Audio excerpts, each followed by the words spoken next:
All right, Zig coming in on the top. Today on the show, we have Ben Vaughn, singer-songwriter extraordinaire. Ben's a multi-instrumentalist and a composer. He's scored for television shows and films. You might recognize two of them, That 70s Show and Third Rock from the Sun. Ben's also shared a lot of opening bills with the Violent Femmes and made a record with Alan Vega, Cubist Blues. Really cool. Definitely recommend to check out.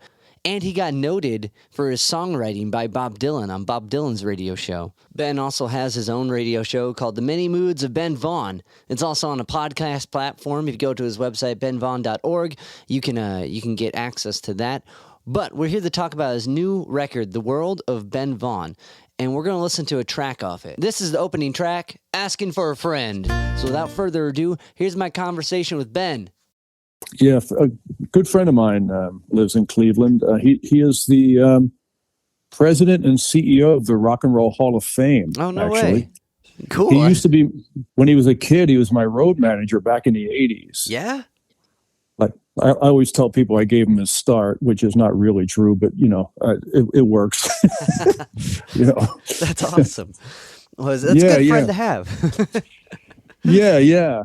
He owned a record store in Philadelphia. Oh, yeah? He used record store, and he sold his half of the store. He was like 21 years old and was looking for something to do. So he ended up being my road manager for about a year and a half.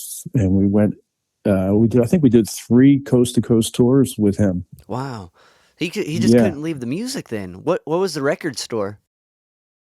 Oh, it was called the Philadelphia Record Exchange. It was great because it was started out as a used record store. And then they started buying punk and alternative records, and they had street concerts in front of the store like every Friday. I mean, every Saturday afternoon. And like, I think Black Flag played there. I played there. Yeah. Hazel Atkins, the West Virginia one-man band, psychobilly guy, he played there. Yeah. Oh, that's sick. What part of Philly was that? Right on South Street. Right on South. Oh, okay, cool. Yeah, which is the hip. It was like the hip strip at the time. And yeah. That's awesome. So I've been to Cleveland recently too, like right before lockdown. I was there to do a Q&A at the Rock Hall, and I also did a gig at the Beachland. Is that what it's called? Yeah, very cool. Nice. Yeah, played a little solo acoustic gig in the small room. The Tavern? Very cool. Yeah, it was great. I love it there. Yeah, I know, the Beachland. So during the shutdown, me and a buddy of mine, we did a lot of streaming for the Beachland to keep that place open in the grog shop and the small venues, not small, the big venues that we have around here. But you know what I mean? Like, it's because you're right. It's such a magical spot. And like, that's cool that you can come here and do the Q&A and hit a gig. Did you see a lot of familiar faces from the Q&A at the gig? I did. Nice. Yeah. Nice. Yeah. It was the Q&A. They had an exhibition. It was rock and roll and television. And because I did music for TV shows, right.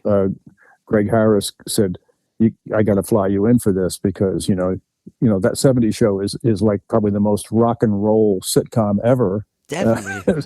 As far as music goes. So it was great. It was really cool. The Rock and Roll Hall of Fame, what a imposing, crazy structure. Right? Was that your first time being there? Yeah, and Awesome. it was like I'm very easily stimulated, Yeah. Like I'm ADD adjacent, and that place really brought it out of me because it's just everything's going on at once. I'm like,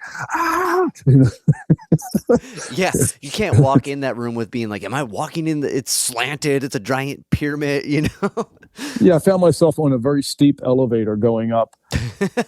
It was a pretty funny feeling, but it ended up, it was really great. That's awesome. I love Cleveland. I used to play at the Agora as an opening act with the Violent Femmes. I played there a couple times. No way. That's awesome. How'd you hook up with those guys? Yeah. Oh, we had the same manager back in the 80s. Yeah. Interesting. So like, let's dive into it, man. That's I wanted to start off by asking, This new record's really awesome. I really love like how it's like it's stripped down, but it's leveled or layered just in the right way to like amplify the textures of convey the song best. But I was wondering if there's ever going to be a recording of "Don't Spill Ketchup on My Toast Bread" in its entirety. The first song I ever wrote. Actually, it's not the first song I ever wrote. I wrote a song when I was about 10 years old when British invasion was happening. And I noticed that every song either had the words "all right" or "come on" in them, like "come on, baby, all right," all right. Yeah. So I wrote a song called "All Right, Come On, All Right, Come On," and it sounded like the Beatles. That was the first song I ever wrote. "All Right, Come On." I was 10. I didn't play an instrument yet, but I knew exactly what the instruments would do. If I had them in my hand. Yeah, when I was 12, I was in a band called Verbal Garbage, and I started out as a drummer, but in this band, I played guitar for the first time, and we wrote this. We wanted to be psychedelic, but we weren't old enough to be taking drugs yet. So we imagined what the psychedelic experience would be in our 12-year-old minds, and we came up with this really ridiculous song that had about 120 verses to it. "Don't spill ketchup on my toast bread." How do you know about that? I did research, man. I was getting ready for you. Man, that's like that's a deep cut, man. Well, how much of that psychedelic imaginative what it is do you think panned out to being really what it is? Like, I bet it's not far off. Yeah, it probably wasn't. I ended up getting into psychedelics later, and it didn't seem that different. No. That's awesome. So yeah, that's amazing. Like at 12, like I started playing maybe like 4 years later, 16, 15, so 3 years later. And like, I wish I was like picking at stuff when I was 12. I just didn't have like that dedication, or like, I grew up around blues and like cool music. It just didn't strike me as like something I could do. So at 12, you're like already playing and like writing songs and like, and being aware of like tropes, like, come on, what I mean? Like, that's something I think about now doing certain gigs. I'm like, oh man, how many times they say baby in this Led Zeppelin song? And the answer is a lot. But like, what I mean? Like, to be aware of that at that age is like, you had to be surrounded by a lot of music, right? I was obsessed. Yeah. Well, I was sick a lot when I was a kid, and I lived in a house that didn't have any heat on the second floor. An old house built in 1900, and this is New Jersey in the winter. You're in Cleveland, so you understand right. Winter. We would have, in Jersey, not as bad as Cleveland, but you would have nights where it's 11 degrees. And so because I was sick a lot, my parents set me up on the ground floor in a cot. We had heat on the ground floor in the middle of the living room, and they gave me a transistor radio to keep me company at night. And I would be alternately sleeping and not sleeping, and I ran these really high fevers. So what is fantasy and what is reality is a little blurry, Right. Yeah. But I listened to radio all night long. It was it kept me company, and also it was like an escapism from a working class New Jersey kind of I don't want to say grim, because people have had it a lot worse than me. But it was it was not an inspiring neighborhood I lived in, and or a creative environment or anything. And I just drifted into the radio and up there into the ionosphere, and I would pick up radio stations from all over the country. I would listen to the Grand Ole Opry on Saturday nights, and I would listen to WLS in Chicago. I could pick up all these stations. So I was obsessed very early on, and I recognized patterns really quickly too, which made me a weird kid to hang around with. Yeah. Like my friend, like having a single friend who would understand how, I don't want to say advanced, but how a better word would be how tuned in I was to something that was outside of our neighborhood, and outside of our environment, and in the creative mind. Like I was living in my mind, and music was always part of it, and it was inside me, and it was and whatever I could do to be near music, I knew what I was meant to do from the time I was probably 8 years old. That's incredible. Because so many people, I should say, spend their whole life trying to figure out what they want to do. You know what I mean? Or even what they like to do. And I think it's such a blessing and a curse to be like, I want to do that, because I got that thing, the chase and that comfort in which it gave you. It's such a beautiful thing. What were some of like the patterns that kind of stuck out to you right away? Was it like song structure patterns? Was it like rhythmic patterns? Well, I could hear all the instruments for some reason. Yeah. And I remember thinking, okay, harmonica songs. I should have known better by the Beatles. And then My Boy Lollipop came out by Millie Small, which was a ska record or reggae, whatever. I don't even know what they called it. It wasn't called reggae yet. But that was a big hit. And there was a harmonica solo in the middle. I'm like, wow, that's interesting. And so I would notice when harmonicas showed up, or I would notice when like the solo in Hard Day's Night. Down, down, down, down, down, down. It sounds like the biggest 12 string you've ever heard, right? Yeah. But actually, what I found out later, and I always wondered, like, there's something going on there. It's suspicious. I don't know what the actual instrument is. And I found out many years later that George Martin slowed down the tape and played a piano and then sped the tape back up. And so that's doubled on piano, which is why you can't tell exactly what instrument it is. But I would pick all that apart. I could hear that stuff, and I would sometimes write down. I would hear a song, and go, okay, acoustic guitar, bass, drums, tambourine, saxophone comes in on the chorus with reverb, and I would like kind of just be able to analyze and absorb this stuff. The details came naturally to me, so I knew I had to be involved in music because something was going on. Right. Just to even be that aware of anything, to be that analytical is like, I think back when I was that age, I was not that analytical of anything. So I'm like, I'm always inspired. I was inspired by people that were dedicated, and I'm like, how do they do that? Well, yeah. And the thing was my grades were terrible in school. So it was believed that I had a learning disability. Of some sort. And I'm like, no, I just want to get the hell out of here so I can play rock and roll. That's all that's going on here, Right. Well, it was very simple for me. I knew exactly what I was cut out for, and school wasn't cutting it, Yeah, it's, it sucks because like schools are so standardized and like you have to, it's at that age, it's so hard to like, to understand the skills you have and diversify them, right? Okay, you're good at recognizing patterns. Let's figure out how we can help you do that with math. But when you're that age, you're like, I don't care. You know what I mean? You're like, yeah, I don't care. Exactly. And I also was just so anxious to grow up and be on my own and be in a band or be, I was ready to either be a songwriter or a performing musician or, a session musician or even a DJ on the radio. I just knew that this is what I had to do. And now you do it all. Yeah. And I made it. Yeah. Now I'm doing all of it. It took a while.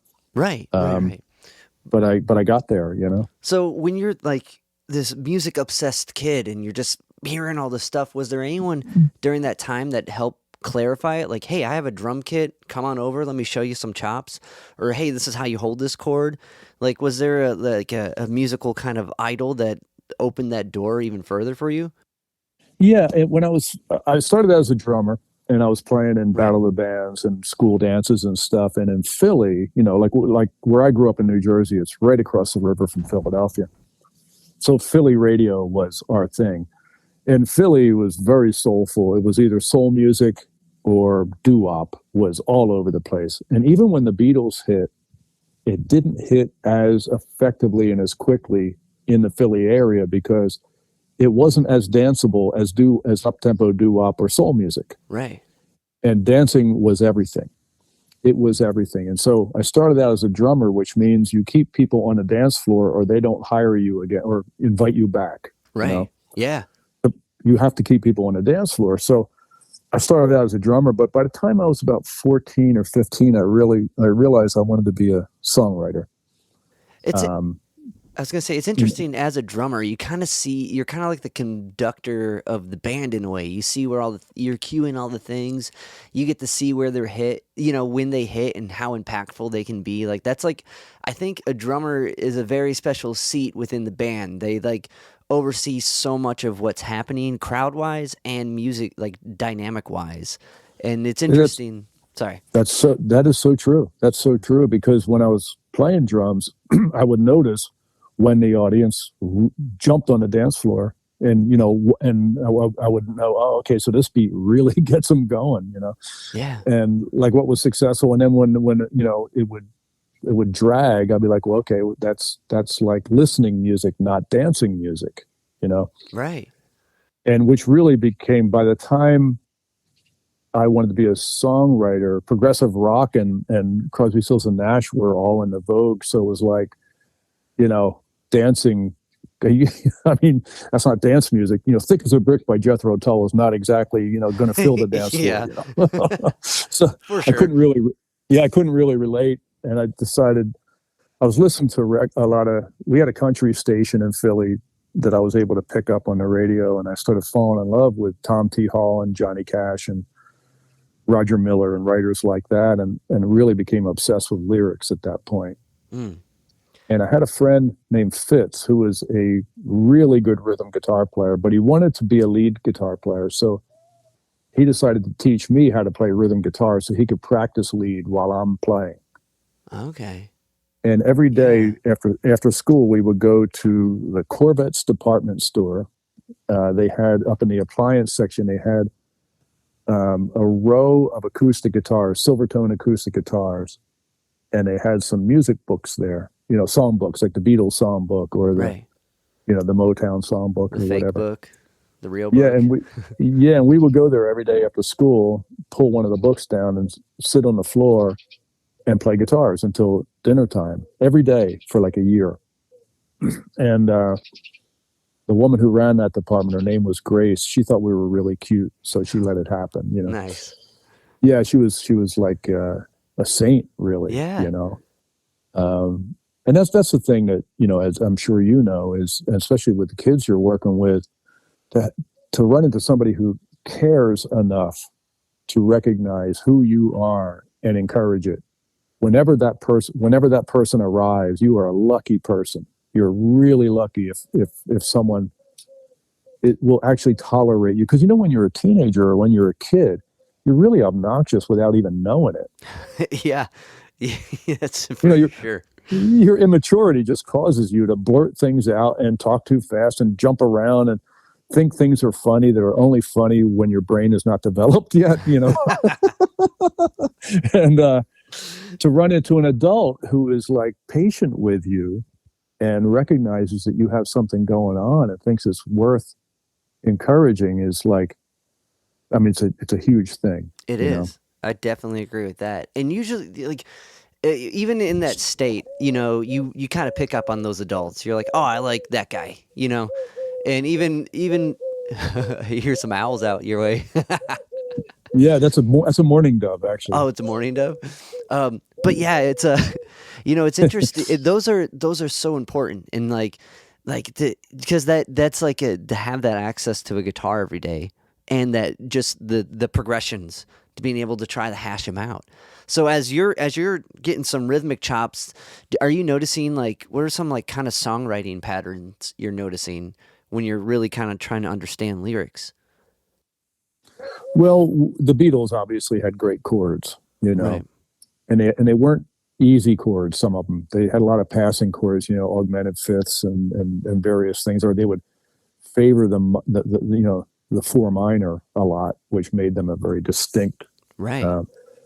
But I was basically just learning the chords my friend wanted me to learn so he could play lead. And he was really into Neil Young, which meant I played E minor a lot. Yeah, down by the river, man. Exactly, E minor to A for 5 hours, while my friend was like, Yeah.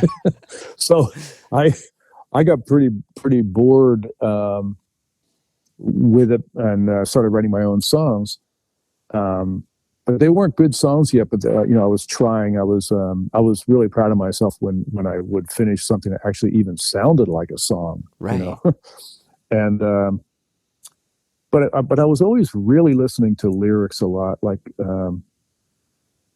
And I had a good, obviously Bob Dylan, but also, like I said, Roger Miller, Smokey Robinson. Some of his lyrics are just phenomenal, And I really became more of a writer in my mind instead of like a gigging musician kind of person, Yeah. And a lot of the musicians in my neighborhood who were better than me, they were playing in cover bands, and when they get out of high school, actually got work in cover bands. And that never interested me because I didn't think I was ever going to be good enough to be able to copy a lot of that stuff note for note. But I also just wasn't really interested in playing other people's music. I really wanted to be a writer. And, it was important to me. No, I definitely agree. There's like that split, right? There's that appreciation for, man, you can nail that Queen solo note from note, fill in the blank, whatever band, And like, but that it's like, where do you want to spend your time? Do you want to spend your time learning how the recording technology works, or writing, or you know what I mean? Like, and like, writing's such a vague, like, mysterious thing. I think it's harder to like know you're doing good at it, other than like that completion, right? Because there's so many songs out there, and like, there's no right or wrong way to write a good song. Did you so at that point, were you just like, did you have like a routine for writing that maybe carried over till now? Not really a routine. Writing comes to me when I'm either driving or walking. I don't write with an instrument in my hand most of the time. Most of my songs are fully formed in my head before I even pick up a guitar and figure out what chords need to be there. I usually work backwards from a title. I'll get a title and go, ooh, that's a great title. Right. What would a song be that would support that title? And I work backwards that way a lot of the time. Okay, that makes sense. You got to have like a direction, a song seed. Yeah, when I was younger, I tried writing with my guitar first, and forcing the issue. Right. And the writing wasn't good. And then at some point, all of a sudden, it reversed, and the doors opened up, and the ideas came to me when I wasn't even trying to write. And then I would have to stop everything and try to chase down the idea and get it down on paper, and then figure out the chords and sing it into a tape recorder before I forgot it. Right. Right. Yeah. That's how I write. And that's how I've written ever since. It comes out of the blue. And, it's a cliche to say, I'm a conduit, or I'm an antenna, and I'm just picking up the ideas, and, the muse calls on me and everything, but it sort of is that way. Right. No, I definitely agree with that. And I think, I don't even know if it's like a conduit in as much as it is like you're just kind of hyper aware of certain things and how they can fit in a songwriting context. You know what I mean? Like someone can hear the word, I don't get no satisfaction. Like some guy can say that all the time, and everyone can be like, yeah, we know, Pete, whatever. And like, then Mick Jagger hears it, and then it's, you know what I mean? Like, so it's just kind of, it's being aware of like this beauty that's all around us, and how you can mold it into a narrative that everyone can relate to. Who is this guy, Pete? I just threw out a name. He should get a royalty. I've been advocating for Pete since the early 90s here. My dad always used to say, "For Pete's sake," and I was like, "Who is this guy, Pete?" He's got a lot of sake. yeah, he's out there somewhere. Yeah, he wrote Satisfaction. He wrote Stairway, man. yeah. But I think just to be aware, it's that's a blessing within itself. Is just to like appreciate these like floating thoughts a little more deeply than maybe someone else who wouldn't.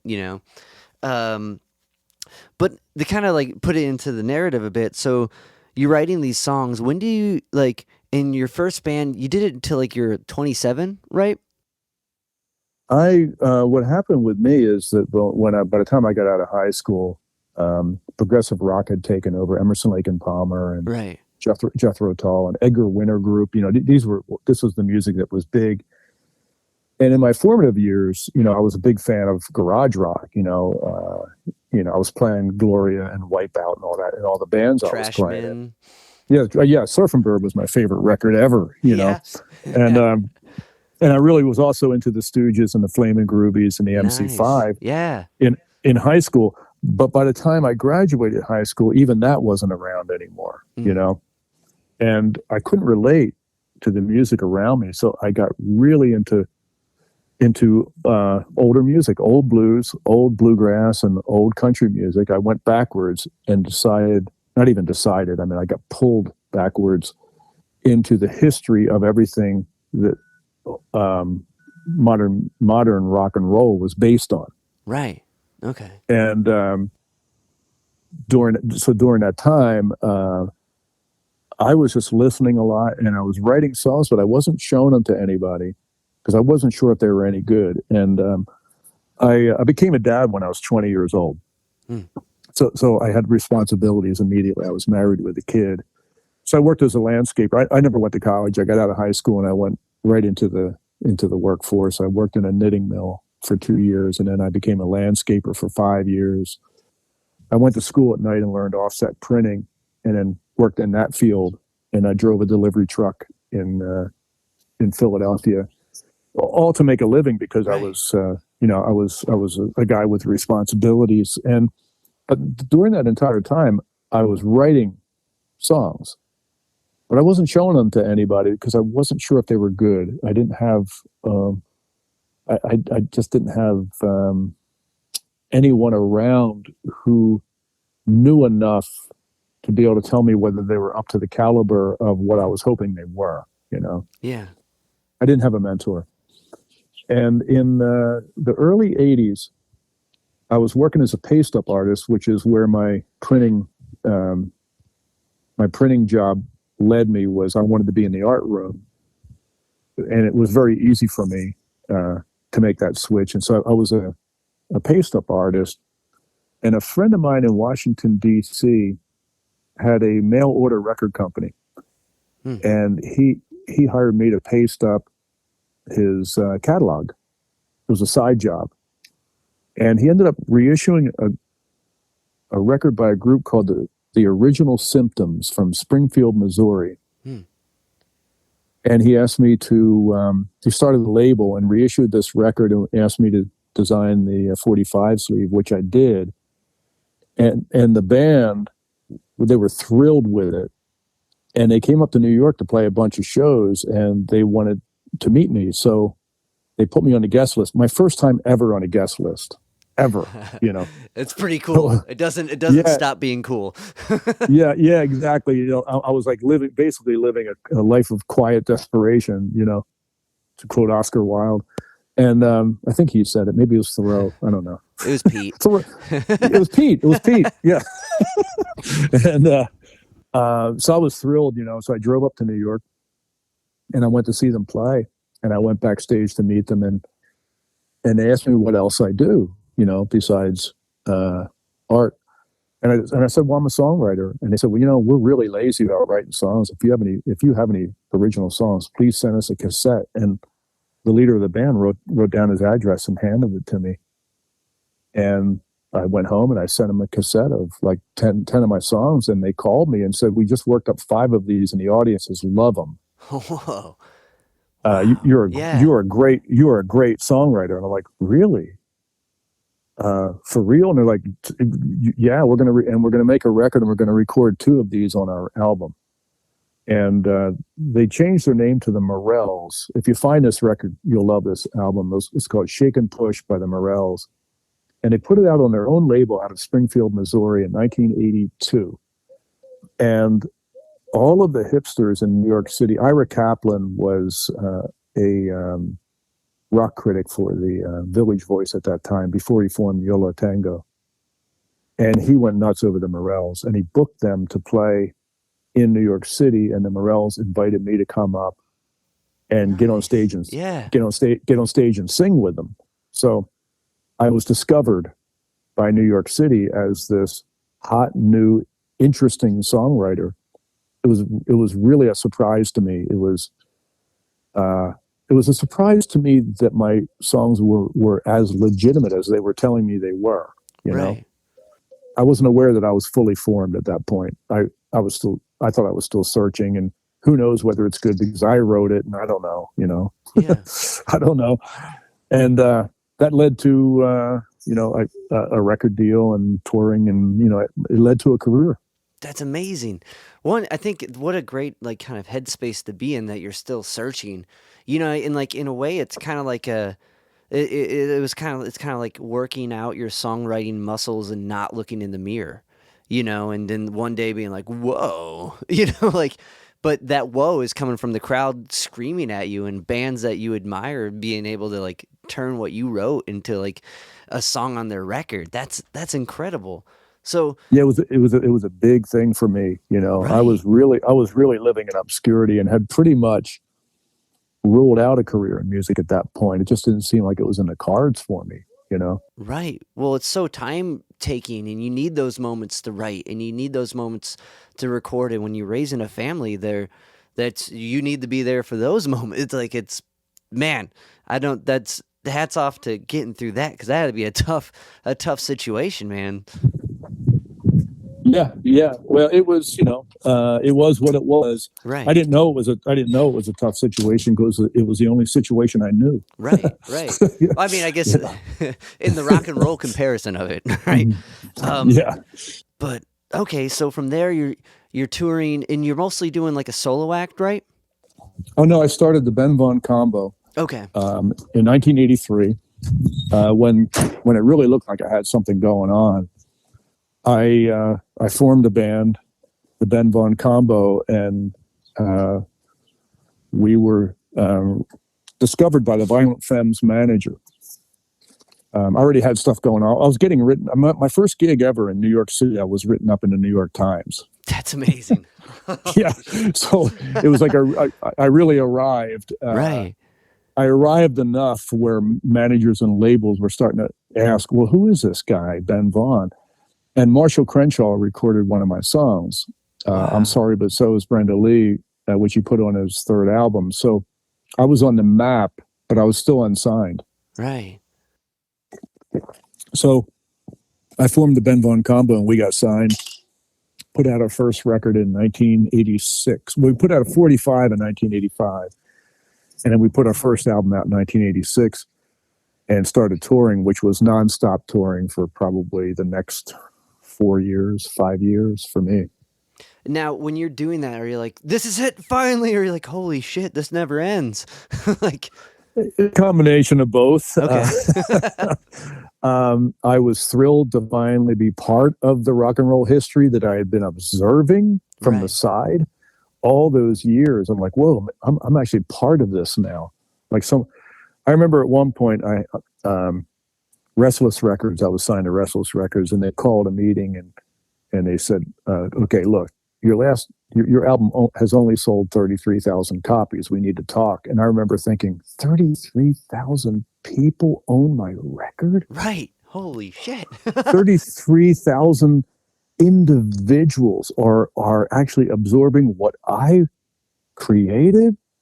And my manager at the time was like, Ben, focus. I'm like, what? And go, that's a bad thing that you only have 33,000. I'm like, I don't know. It doesn't sound like it to me. Right. Right. That's You know? amazing. Yeah. Oh man, but yeah, so that had to be like a kind of a hard realm to start to navigate. You know what I mean? Like, oh wait, that's not good. Like, Yeah. It's the music business is it's a real head trip because anytime art meets commerce, you're going to have a lot of inconsistencies and a lot of ups and downs. It's almost like you're inviting manic depression if you get into show business, right. because one day you're being celebrated and so much ego gratifying things come your way, and the next day somebody tells you they're going to drop you from the label. So it's like it's like you really got to be strong, and you really got to know who you are. You really have to know who you are. I definitely agree with that. Yeah, yeah. And Sorry. a lot of times record companies will tell you who they think you should be. So you're wrestling with who you really are, with who they're telling you you need to be in order to be marketable. I didn't get too much of that because I was so obviously unique that they knew that, you know, like, hey, you know, let's have Vaughn do a disco record. Maybe that'll sell. That didn't they weren't going to try that on me, but they did it with Chicago. Like Chicago actually made a disco album, Right. at one point. I mean, you know, a horn band, you know, with, Right. with all those hits, they even had to make a disco album at one point. So Yeah, the horn ballad band, right? Speed them yeah, up. yeah. And you know, it's out there. It's called Hot Streets by Chicago. And I remember when the Chicago discography was first released on CD. Well, that was a big deal when catalogs were released on CDs in the 80s. It was like the entire Lou Reed catalog will now be available on compact disc, you know. Right, right. And they did it with Chicago, and I saw an article in Billboard, and they said, yeah, they're re-releasing their entire catalog except for Hot Streets. And I'm like, yeah, I wonder why. Yeah, that was a sour note. We can edit that one out. Yeah, let's leave the disco album out. Was it so what led to like so as you're touring doing your own project, what led to like Cubist Blues? Because that definitely is speaking of unique projects with Alan Vega, that unique concept and project. Well, I met Alan Vega in the early 80s, right around the time when I first started playing in New York. I was a huge fan of Suicide. Right. but I also his first solo album that had Jukebox Baby on it. Yeah.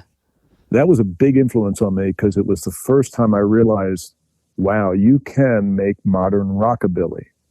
Not revivalist like the Stray Cats, you know, Right. with the wardrobe and the hair, but like an actual use rockabilly as a basis for modern expression.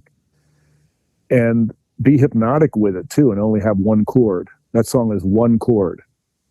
And it's such a fantastic record. And I was such a huge fan of that. And I ran into him at one of my gigs in New York City. He was there. And Sick. I introduced myself to him, and I was like blabbing, like probably, you know, incoherently because I was so excited. And he gave me his address and asked me to send him a tape of my music. And I did. And he called me on the phone, and he tried to get Rick Ocasek to produce me. Whoa. He was Nice. working with Yeah. he was working with him at the time, and he flipped out over my music. And he taught me a good lesson because I was so in awe of him that I was kind of shuffling my feet and saying, "Oh man, you know, I'm really glad you listened to it. You know, you didn't have to. I mean, I know you have a lot of other things to do, and to take the time to listen to my music." And I was really, you know, laying it on, and he just told me to shut up. He said, "Look, you know you're good, or you wouldn't have given me a tape. So just knock it off." And I guess you're a good songwriter. You know you're a good songwriter. Act like it. And he just cut me off at the knees, you know. Yeah. And I realized, yeah, false modesty, you know, very unattractive thing, you know. Right. It's If you think, yeah, yeah. yeah, if you know you're on to something, don't pretend you're not on to it, you know. Which I was doing because I was stunned to be taken seriously, you know. Right. By people I admired. Yeah, it's interesting that fine line between conceited and confident. You know what I mean? Like there's a certain thing that puts you on one of the sides of that line, but I definitely agree with that. Like because if not, you spend too much time kind of futzing around, not moving on. So he listens to the tape. What leads to Cubist Blues? Well, we become good friends, Alan and I. And so we're good friends. And I always said, you know, Alan, I've always thought of you as a blues singer. One of these days we need to go into the studio and cut like a midnight blues album. And he was like, yeah, man, you know, say the word whenever you're ready. And so the idea was there. And then I became friends with Alex Chilton. We had the same booking agent, and the booking agent put us on a bunch of shows together throughout the Midwest in 1987. So we were with each other every night, and we became instant friends. and we would play guitars together at the hotel in the afternoon and hang out and go to pawn shops and look at instruments. And we really got to know each other and became friends. And we would visit each other. Like I would go to New Orleans and stay with him, and he would come up and visit me. And he was a guy who had incredibly diverse musical interests. The music he was into was all over the place, like it was with me. So we had a lot in common in that sense, that there were no boundaries, no borders, you know. Right. When it came to what we liked, it could be Lawrence Welk or it could be the Dead Boys. You know, it didn't matter. There was no rules. And finally, in the early 90s, Alan and I decided we were really going to do it. I'm going to book time in New York, and we're going to make this blues album. And I was getting ready to figure out who the musicians would be. And I was on the phone with Alex, and I was telling him about the project and how Alan didn't want to know who I was bringing in, and he didn't want to talk about what we were going to create because he wanted it to be completely spontaneous. And I had never worked that way before. Right. And, I had a budget. It was a very small budget to do it. And I was describing, my trepidation about working that way. Like, wow, I could blow this budget on a bad album because Alan will not talk about what we're going to do. And he doesn't want to know who I'm bringing in to play or anything. He just wants to show up, push record, and sing the blues. And Alex got real excited and goes, man, that sounds like a great way to work. Can I play on this thing? And I said, well, we don't have any money to fly you up. And he goes, I'll pay my own way. I love Alan. I love Jukebox Babe, and I love Alan. And that's one of the first records Alex and I bonded over, actually, was Jukebox Babe.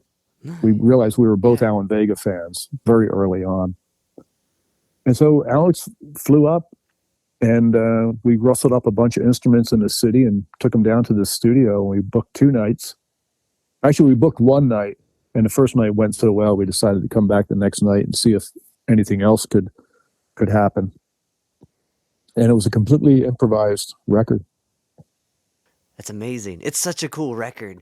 And the idea of cubism in blues, and kind of like, just how you said, kind of harping around one chord or harping around one, and to do it with Alan Vega, that's so cool, man. It was really, I didn't realize, I was very busy with a lot of things. I was producing stuff for Elektra Records at the time. So I was a very busy guy, and I didn't realize how unique. And now, when I listen to that record or even think about it, I'm like, whoa, the 3 of us were in the studio for 2 nights. That's unusual. And to do it all, like, okay, hit go. Usually that's when everyone kind of like croaks and messes up when the red button starts glowing. That's when that's when the mistakes come out. But to embrace the moment and have that captured as like beautifully as it is, that's badass. And the combined years of experience the 3 of us had is why it worked. Right, right. Yeah, you can't just go in there now and have it turn out like that. We all had a lot of experience doing, creating music in a variety of ways. And so by the time we were confident people, Right. Well, clear, yeah. And that at the beginning of that conversation, put that there, right? Like, he's like, just, you're a good songwriter. Like, sorry, I keep diving. But as it was interesting because like during this time you're super busy. With the Rambler 65, that was all recorded in your car, right? Was that because of how hectic the schedule was, and you're just in between? Like, is that no? Okay. I love that though. I wish you were my press agent when it came out, because that's a better story. No, I was not moving. It was parked. Okay. and just I want to dispel all rumors. I was not living in my car at the time, which is another rumor that got out there, that Vaughn was so destitute he was living in his car and made a record. That did not happen. But that was an interesting project. What happened is I was producing a record in a studio in New York City that cost a lot of money, and we were trying to get a good sound on some conga drums. Okay. And they had the conga player out in the main room, and they started hanging. It wasn't sounding good, so they started putting baffles and then hanging blankets over the baffles. And I'm thinking, wow, this place is like $250 an hour, and you can't get a set of congas to sound good. What's going on here? Right. And as a joke, I said to the engineer, we could take those congas outside and put them in my Rambler, and they would sound better. And he laughed, and I laughed, and then I started thinking about it, like, wow, I wonder. And I told a friend about it. I said, I'm going to prove that you can make a good record without a recording studio to the point where you could even make a good one in your car. And he said, well, now that you told me, you have to do it. You have to do this. So I did. I had a home recording studio in New Jersey, and I would drag everything out into the driveway and set it up in the car, and I would record for about 6 hours, drag everything back in, reel to reel deck, a mixing board, and I had a bass guitar and a snare drum, and I used the trunk as an isolation booth for my guitar amp, so I could sing and play at the same time and have total separation. That's incredible. Yeah. It was an experiment, and it was also, as I look back on it now, it was actually my midlife crisis. Instead of buying a motorcycle or divorcing my wife and taking up with a young girl, I moved my recording studio into my car, which is just as crazy as anything. Right. It's back to DIY. I'm doing it myself in the driveway. Yeah, and I had this really long, heavy-duty orange extension cord that went into the kitchen window. Oh, gosh. And plugged into the wall. That was my power source. This is the take. No. Yeah. But it was a cool project, and it came out really good. And Rhino, but it was sat on the shelf for about 2 years because I moved in the meantime. Like I recorded Cubist Blues and Rambler 65 and an album called Instrumental Stylings, all within 6 months. And then I moved to LA to pursue film music. Right. So Rambler 65 didn't come out until 2 years later because it was one of many things I had on the shelf, Got it. It's interesting when, like, I don't know, you focus so much on getting that done, and it's like how, like, it makes so much sense when you start, like, talking to people like, oh, I wrote that so long ago, I don't even know. You're like, what do you mean? You're putting it out right now. Like, like, it's interesting that kind of when you got it in the can and you got to wait to put it out, even though it just comes out. But like with so you're pursuing film and composing and orchestrating music for film, and like, how did the songwriting craft like overlap with film and TV? Like, how did composing in that sense, like, how did those two, like, skill sets mirror each other in a way? Yeah, I'm not sure if they did actually. The first record I ever owned was a Duane Eddy album, which was an instrumental record. My uncle gave it to me when I was 6 years old. Yeah. He worked at RCA, at one of the RCA factories in Camden, New Jersey, where I grew up. RCA had owned that city. There were probably 28 different buildings that RCA had factories and offices. And everyone in my family worked for RCA, and my uncle worked in the pressing plant, and you were allowed to take free records, on your way out. When you clocked out, there was a box of records, and you could grab whatever you wanted. And he grabbed a copy of Twistin' and Twangin' by Duane Eddy and gave it to me, and it's the first record I ever owned. So instrumental music became a huge, I have a real love for instrumental music all through the years. And one style of guitar I decided to really dedicate myself to was surf guitar. Right. Dick Dale. Yeah. Dick Dale. And you have to imagine, when I'm graduating high school in 1973, when Jethro Tull was huge, being really good at surf guitar was basically like speaking a dead language fluently. Like I was fluent in a dead language. Yeah. Nobody wanted it. And I was dedicated to it. And all through the years, I was always dedicated to surf instrumental music as as a musical expression. I really enjoyed playing it, and I loved the way the record sounded. And when Pulp Fiction came out, all of a sudden, that's what everybody wanted. And I landed in Hollywood right at the summer that Pulp Fiction came out. I flew to LA to have meetings with music supervisors about potentially moving to LA as a composer. And I couldn't have timed it better, because my expertise at surf guitar all of a sudden was a very valuable thing. Right. Nice. Yeah. And it's interesting with surf music. It is like you're not just playing over the chord. You're kind of highlighting it in a way. Like you make it. It's very melodic in the sense. It's not just kind of like sometimes blues or like rock solos. There's like jargon, lick, jargon. You know what I mean? Just like kind of banter, catchy bit. And like with surf music, it's really writing, composing melodies. Like so much of like Dick Dale's a perfect example. Like so many of his like leads or like they're so singable. Totally. Yeah, it's very musical. It's a compositional way. Even when you improvise, you're doing it in a more compositional sense than someone in a blues band would do. Right. Even though, what's the bit off the play blues until you die, the harmonica bit? I don't know that. Was that that was on? It was on a. I read it for. That yes.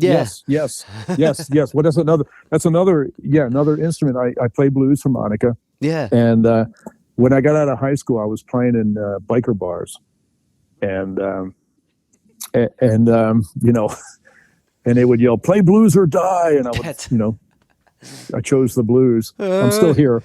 Made it. Yeah. That was. I was backing up a friend of mine. Who was he was great. He had a voice like Bob Seger, and he had a big, you know, handlebar mustache, and he would play these biker bars, and he had me play second guitar and harmonica with him. And boy, bikers love harmonica. Right. They really love blues harmonica. So I had to get good really fast. Was it so working with like on a show like that 70s show, like now are these like rock surf tropes making sense with composing for that? Like what's that process totally like? Totally. That was the best show, because rock cliches like Bad Company, you know. Right. And what's really funny is I wasn't aware, the creators of that show, they also created Third Rock from the Sun, which I did the music for. Right. And they were writers for Saturday Night Live for like 7 seasons. Okay. Before they created these sitcoms. And when we did that 70s show, they asked me to record a bunch of cues and bring them in for them to listen to. So I play guitar and bass. I got a drummer, and I play guitar and bass. And in a lot of the cues, I said, well, we got to go with the cowbell. You know, we got to go with the cowbell. Yeah. And when I brought it in, they laughed so hard, almost to the point of tears. And I'm like, what's so funny? And I go, well, you know, we wrote that more cowbell bit for Will Ferrell. Will Ferrell and and Christopher Walken. Yeah. Right? Yeah, they wrote that bit. So I'm not aware. I'm telling them how funny cowbell is. And they're like, yeah. And they're saying, yeah, and they're like, yes, we know. That's incredible. So I guess those like that paying attention to those patterns from when you first started to hear music so in-depthly, like are shining in these moments when you have to do cues for like changes in shows and like transitions. Yeah, that's a really good way of putting it. I had like a catalog, and I'm sure you do too. Any rock fan has a catalog of riffs stored in their brain that they think are amusing, you know, right, or iconic or amusing or both, you know. And I had that at the ready. They were lucky that they got a composer who was not trained in a composer sense. I came from the rock and roll world, right? And that's the only way that show was going to work, is if they got somebody who had a a good ear for the stupidity of rock, as well as being someone who can compose. You know, I love the cliches. I love the cliches, and that show really needed that. Yeah. No, when the commercials would cue in, because I watched that show a lot, man. I've heard your music a lot. Man, like it definitely just it brings the whole tonality of the time period within it. One other thing I wanted to kind of pick your brain about was we didn't talk about your DJ life. You got a shout out from Bob Dylan on his radio show for how cool is that, man? Well, that was a total surprise. And what's funny about it is when I was in high school, a friend of mine and I, we used to do a Bob Dylan imitation. And my friend's name was Bob West, and we'd be passing each other in the hall in high school, and I would go, Bob West. And he would say, Ben Vaughn. And we would laugh, you know. And then somebody told me, hey, man, Bob Dylan just talked about you on his Sirius XM show. So I immediately got the trial subscription. Signed up for... Yeah, and I heard it, and when he said my name, goes, Ben Vaughn. I was like, oh my God, it's exactly like Bob West's imitation of him. That's incredible. Yeah. But that was a thrill because he played my song Jerry Lewis in France, and he explained to the audience that using Jerry Lewis as a metaphor, and to have Bob Dylan recognize, you know, my metaphorical, I'm not sure what the word is, my talent for metaphor was, you know, I was like, I can die a happy man, you know. but not yet. Definitely, but not yet. But man, wow, that's like, he's a metaphor guy, you know, to get him to be like, that's a good one. You know what I mean? Holy shit. That's incredible. Man, that's making it. That's how you know your songwriting skills are valid when Bob Dylan and Alan Vega are like, yeah, you got it. Yeah, and Alex was another good one to get affirmation from. Right, you know, right. Obviously an incredible songwriter himself. The Big Star stuff is just phenomenal as far as writing goes. Wow, you know.